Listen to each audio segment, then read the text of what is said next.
Hello everybody. Today we're going to talk about how to recover deleted Facebook posts.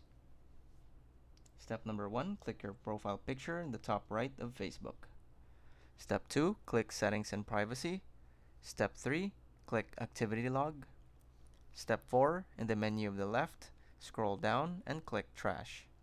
Step 5, from here you can restore your content where it was when you posted it.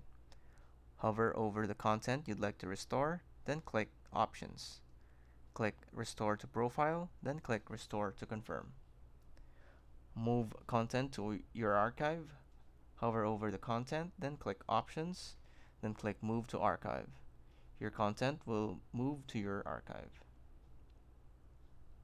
If you move the content to trash, it'll be deleted after 30 days. During the 30 days, you can restore your content to where you originally post in your Facebook. When you restore your content, it will be visible to the same audience you choose before you delete your content.